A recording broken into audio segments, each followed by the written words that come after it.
Em nome do Pai, do Filho e do Espírito Santo. Amém.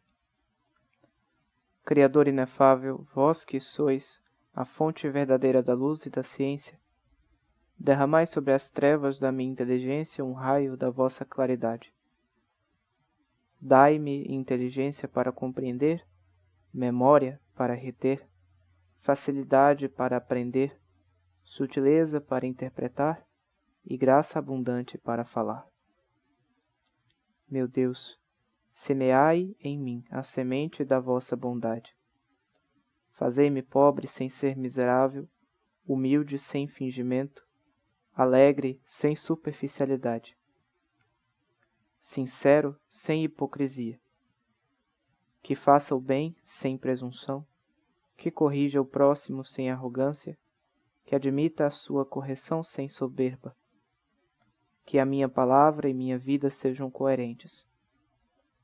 Concedei-me verdade das verdades, inteligência para conhecer-vos, diligência para vos procurar, sabedoria para vos encontrar, uma boa conduta para vos agradar, confiança para esperar em vós, constância para fazer a vossa vontade. Orientai, meu Deus, a minha vida. Concedei-me saber o que me pedis e ajudai-me a realizá-lo para o meu próprio bem e de todos os meus irmãos. Amém. Muito bem, meus queridos irmãos e irmãs, agora que estão sintonizados na Rádio 106 FM, eu me chamo Luiz e esse é o Fé Explicada, o programa que vai ao ar às quintas-feiras, por volta do meio-dia, no qual nos dispomos a aprender e estudar um pouco mais a respeito da fé que nos une. Pois bem, continuando os nossos estudos dessa obra tão profunda que é a Fé Explicada, que na verdade engloba uma parte relativamente pequena da doutrina da Igreja, nós hoje vamos falar de um tema que tem os seus desdobramentos muito complexos, mas vamos explicá-lo aos poucos, que é o homem. Falávamos no episódio passado a respeito dos demônios, no antepassado a respeito dos anjos. Então nós aí tratamos de algumas realidades divinas, realidades espirituais e invisíveis até. Hoje nós vamos falar de uma realidade agora mais próxima de nós, justamente pelo fato de que nós estamos englobados por essa realidade, que é a vida humana, o homem, de forma material e espiritual também. E essa introdução serve para dispormos os primeiros conceitos acerca dessa realidade que chamamos de humanidade. E a primeira coisa é que o homem é a ponte entre o mundo espiritual e o mundo material. Isso porque, embora ele tenha um elemento espiritual, que é a alma, que é uma coisa que os anjos possuem, que não é palpável, mas que está ali presente, o homem também possui um elemento material, que é o seu próprio corpo, que é aquilo que nos prende à terra, que nos torna sensíveis às coisas. Os sentidos contemplam outra matéria. Então, por isso que o homem é chamado de animal racional. Há quem coloque essa definição em xeque, quer dizer, se o homem é um animal racional, ele é um animal que pensa, mas existem animais que são capazes de pensar. Mas quando dizemos que o ser humano é um animal racional, estamos desdobrando, ou pelo menos, na verdade, reduzindo essas duas realidades em um simples termo. Quando dizemos que ele é animal, significa que ele possui um elemento em comum com os animais. Esse elemento é a matéria, é a capacidade de interagir e de pertencer ao mundo físico.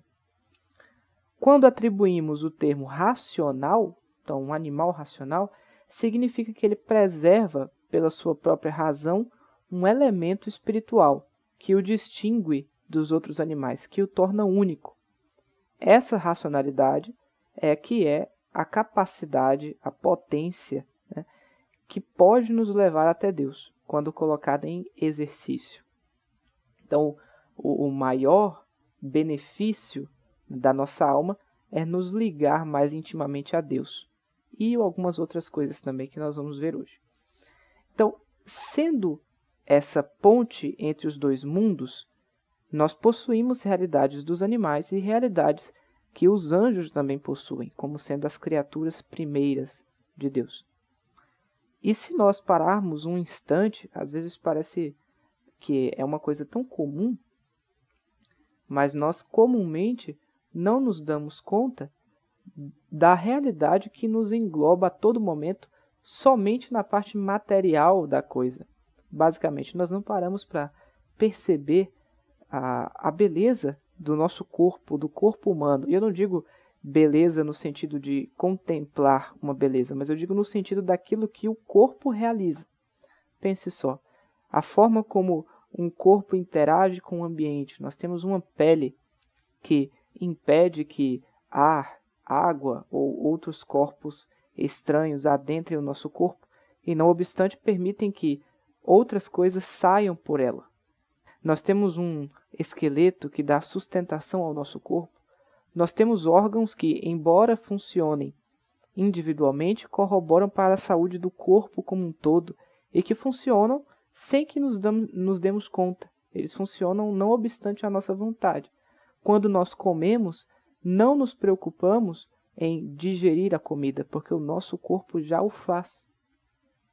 Assim também, quando nos alimentamos, o próprio corpo cuida de transformar aquele alimento em uma espécie de suco proteico que hidrata as nossas células e alimenta o nosso corpo, nos dá sustentação, nos torna mais dispostos e mais fortes.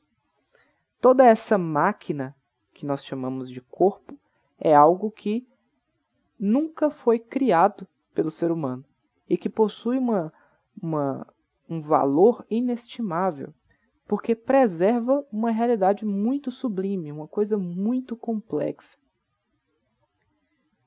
Pois bem, essa beleza, essa complexidade do nosso corpo que funciona como um todo, embora seja composto por várias particularidades, ela é só metade daquilo que nós realmente somos. Essa metade é a metade menos importante, porque a mais importante é aquela que Deus nos deu como presente em primazia, que é a nossa alma. O catecismo diz: o corpo do homem participa da dignidade da imagem de Deus. Ele é corpo humano, precisamente, porque é animado pela alma espiritual. E é a pessoa humana inteira que está destinada a tornar-se, no corpo de Cristo, o templo do Espírito. Isso significa que Deus nos criou para sermos corpo e alma. Então, nós, em uma totalidade, eu que vos falo, eu, Luiz, eu sou corpo e alma. Essas coisas, o corpo e a alma, embora participem de realidades diferentes, eles não estão ligados de forma concisa, como se fosse dois metais. O livro coloca esse exemplo, né? Como se você pegasse o zinco e o cobre e soldasse um no outro. Você teria uma placa constituída por dois metais. Mas se você pega o zinco e o cobre e derrete e os une, eles formam um outro metal, que é o bronze.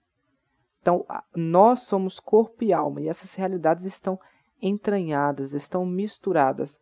A minha alma não ocupa espaço, não é visível e muito menos tem peso, mas ela está presente, arraigada ao meu corpo, de forma que eu, por natureza, sou ambas as coisas. Quando o meu corpo sofre, a minha alma sofre.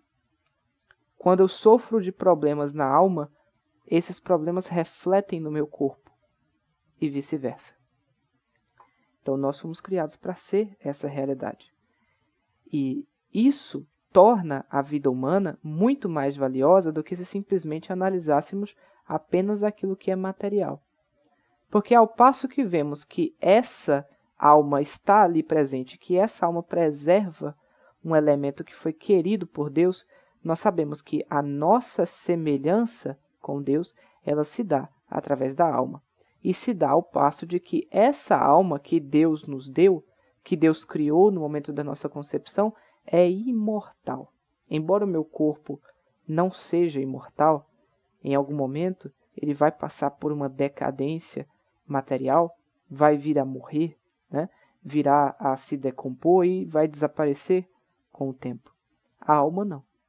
Por ser espiritual, aquilo que os filósofos chamam de substância simples, essa alma não desaparece.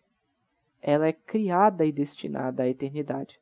E, portanto, mesmo que o corpo se afaste dela, ela permanece viva.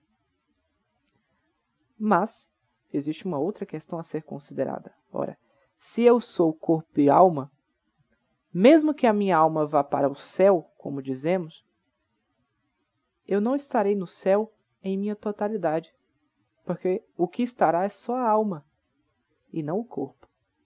E essa colocação está plenamente correta, porque eu fui criado para ser corpo e alma. Então, se a minha alma é só a minha alma que contempla Deus, então eu contemplo Deus com o meu eu incompleto. É por isso que a igreja fala sobre a ressurreição final, que é quando essas almas ganharão seus corpos gloriosos, tal qual o de Jesus em sua ressurreição. Corpos que não se deterioram, não se decompõem, não estão sujeitos aos acidentes da matéria e às suas imperfeições. São corpos gloriosos, por isso o nome.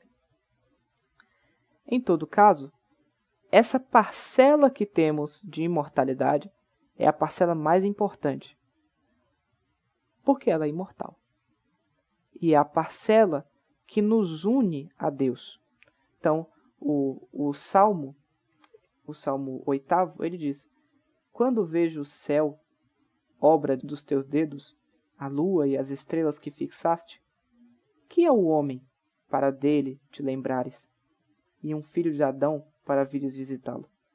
E o fizeste pouco menos do que um Deus, coroando-o de glória e beleza. Então, eu falava no programa passado que alguns teólogos, no passado e no retrasado, que alguns teólogos consideravam que a rebeldia, o non serviam, não servirei, dito pelos demônios pela eternidade, advém do fato de que Deus haveria de criar um ser imperfeito e insuflado nesse ser imperfeito, nesse ser que é capaz de traí-lo, tal qual esses demônios fizeram, um amor tão profundo que os eleva a um grau de imortalidade, que não é conquistada pelos seus méritos. Nós, seres humanos, tão facilmente traidores da graça divina, não somos dignos da vida eterna. Mas Deus nos entrega como um presente.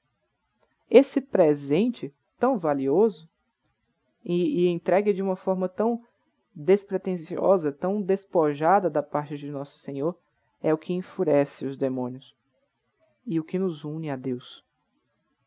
Então, o que é o homem para dele vos lembrar e tratardes com tanto carinho? Então, o homem é alguém que não mereceu, mas que teve essa realidade colocada nele, essa realidade eterna e imortal colocada nele por Deus. Isso é narrado, inclusive, no Gênesis. Falamos frequentemente que Deus criou o homem a partir do barro, né? Modelou o homem, insuflou o sopro em suas narinas, dando-lhe a vida. A primeira coisa, o Gênesis, como eu já disse algumas vezes, foi escrito com base em uma revelação inefável que é feita ao hagiógrafo, alguém que escreveu o livro.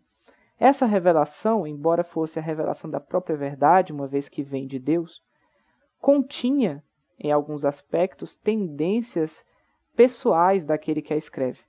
Isso significa que a pessoa que recebeu essa revelação, como todos nós, não é capaz de exprimir as coisas como elas de fato são, porque são realidades que não pertencem à nossa, e sim a Deus. Então ele escreve de uma forma que as pessoas da época e nós hoje conseguimos entender o sentido maior. E qual é o sentido maior na criação? Quando se fala que Deus criou o homem a partir do barro, não significa necessariamente que Deus sendo um ser material e palpável, pegou um punhado de argila e fez e desenhou, modelou o homem propriamente dito. O que está dizendo aqui é que o homem ele tem um aspecto material que está arraigado na terra. Ora, o barro vem do chão, vem daquilo que nós pisamos em cima, vem daquilo que está na terra. Então está dizendo, olha, o homem ele tem uma coisa que o torna apegado ao mundo, o torna apegado à terra, ele tem um elemento material e palpável. Então, quando diz que o homem foi modelado por Deus, significa que Deus criou, Deus o fez. E Deus o fez como Ele queria. Nós não fomos um acidente da criação. Deus quis que fôssemos quem somos. E depois insuflou em suas narinas o sopro da vida, né? O sopro do Espírito Santo. Esse sopro é a alma. Veja só, é o sopro que anima o barro e o torna homem. Anima significa alma. Então, quando dizemos que esse corpo foi animado, significa que esse corpo agora possui uma alma. E essa alma vem de Deus. Então, é isso que o Gênesis quer nos dizer. Que nós somos criados a partir da terra, saímos dela, mas que somos queridos por Deus, ao passo que Ele insufla em nós o seu próprio espírito, a sua própria vontade, o seu próprio querer e o seu próprio amor. E dentro disso, nós, seres humanos, somos uma só substância. E uma substância boa. Ah, mas alguém pode dizer, Luiz, mas o ser humano é capaz de tantos absurdos, né? É capaz de fazer tantas coisas ruins. Como pode que alguém que cometa tantos males aqui na Terra tenha sido querido por Deus? Como pode que Deus, em sua infinita sabedoria e bondade, tenha criado o ser humano sabendo que ele seria capaz de fazer coisas ruins? A primeira coisa é que, como falamos em um programa passado, a capacidade de um homem de praticar o mal, que é a mesma dos anjos que caíram e, portanto, são demônios, é dada pelo livre-arbítrio. Deus nos faz livres, porque Deus nos cria à sua própria imagem. Deus faz com que nós participemos mesmo que seja de uma forma muito apequenada, da sua realidade. Então, assim como Deus é livre, Ele também nos cria livres. O mal deriva da própria liberdade do homem, e dos anjos nesse caso, em rejeitar a Deus. É um querer nosso que escolhe por livre e espontânea vontade rejeitar a Deus. A parte boa é que esse mesmo livre-arbítrio, quando usado para o bem, é usado para amar a Deus. O amor ele só existe com essa liberdade. Ninguém ama sendo obrigado a amar. Então, é uma consequência do livre-arbítrio. Mas, de forma geral, o homem é bom. Porque Deus o quis. Porque Deus o amou. Então, ele é bom. Dessa forma, nós podemos comparar, por exemplo, com o planeta Terra. Dizemos que no planeta existem muitas queimadas, como estão tendo agora, existem muitos males que correm dentro desse planeta. Mas se alguém nos perguntasse, diríamos, ora, o planeta em que vivemos é bom. Assim também o ser humano, embora seja capaz de fazer e cometer muitos males e atrocidades, ele como um todo, sendo uma realidade que foi desejada por Deus, é bom, preserva essa bondade. Fomos criados também para sermos bons. Então, dentro disso, dentro dessa explicação do querer de Deus, nós nos diferimos de duas correntes ideológicas que podem vir a ocorrer.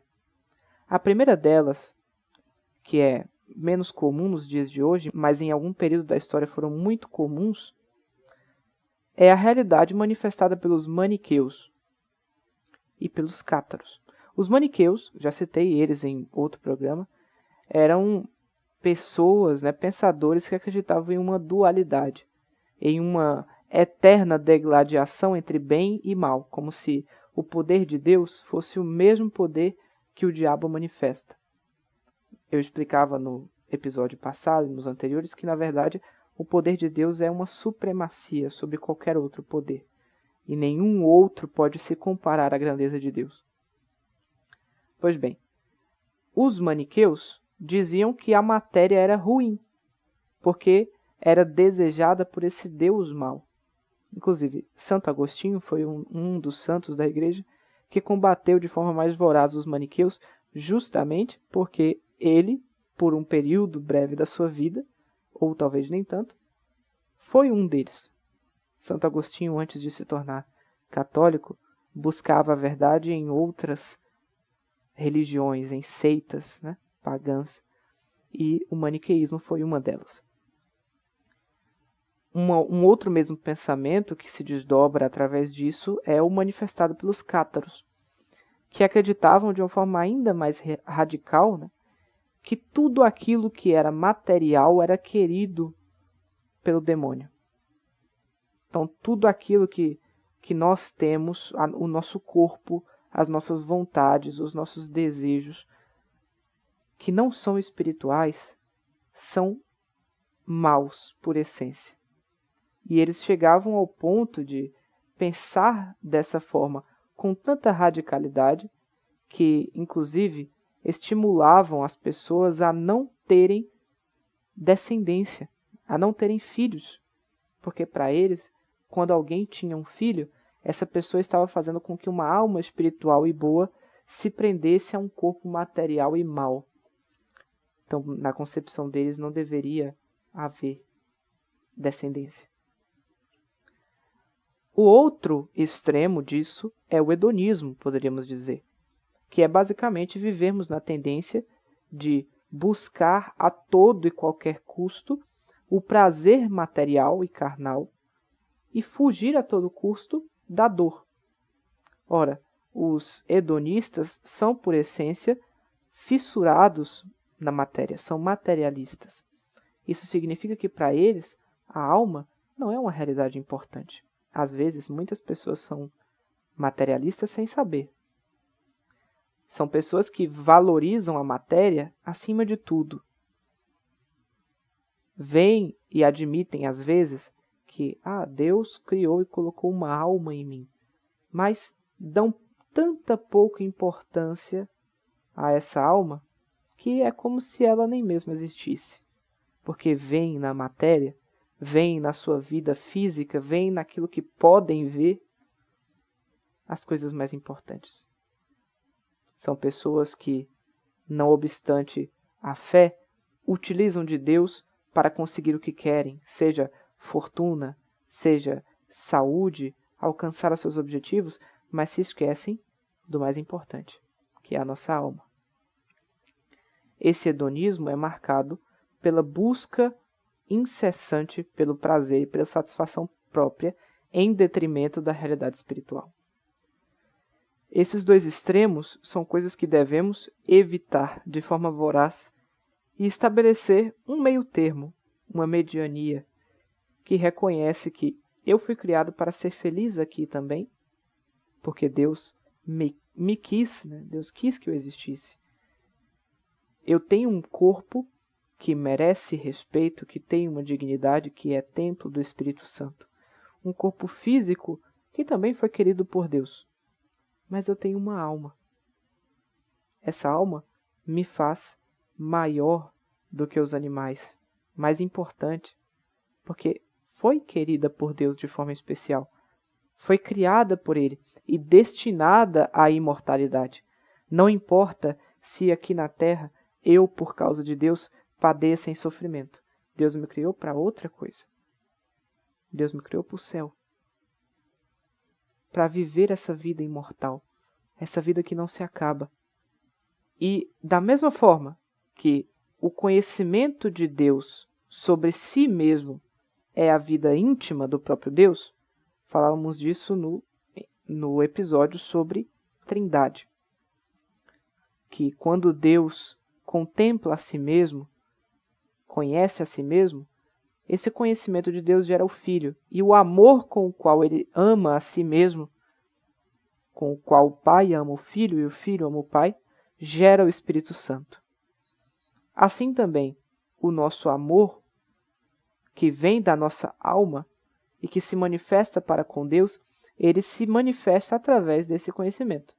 Quando contemplamos a Deus através da nossa razão, nossa inteligência, é então que esse amor surge. É então que esse amor brota de nossas almas e faz com que não olhemos mais com tanta atenção assim para aquilo que é material. É como um santo diz: me atraia tanto, Jesus, me leve para tão perto de vós, que em nada me atrai o pecado. É aí que mora a santidade, ao passo em que nós encontramos o equilíbrio, a temperança perfeita entre o meu corpo e a minha alma. E essa temperança está no próprio Jesus, que também tem uma alma e tem um corpo. Jesus também se fez matéria. Logo, a matéria também é capaz de manifestar a Deus. Jesus se faz presente através da Eucaristia.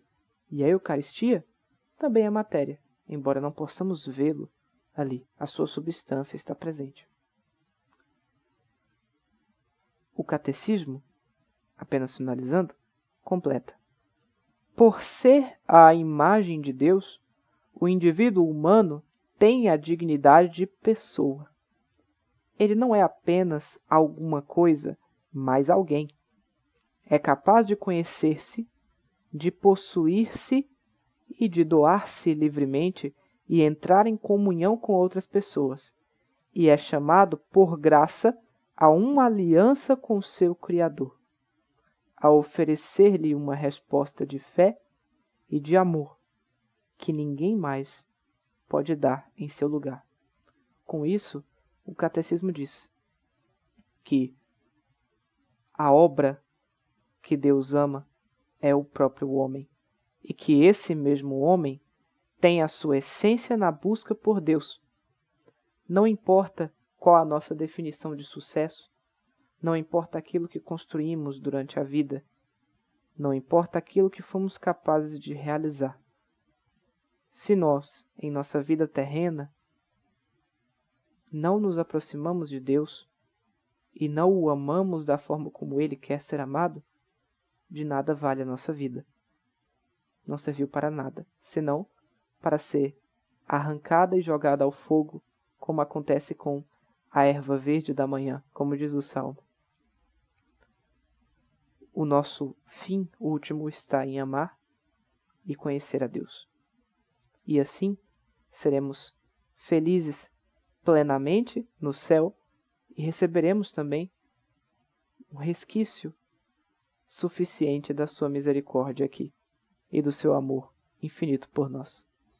Que esse mesmo amor nos guie nesse caminho de fé e que possamos cada vez mais nos aproximar de Deus através do conhecimento que nutrimos por Ele e do amor que se desdobra na nossa oração diária e nas nossas preces dirigidas a Ele.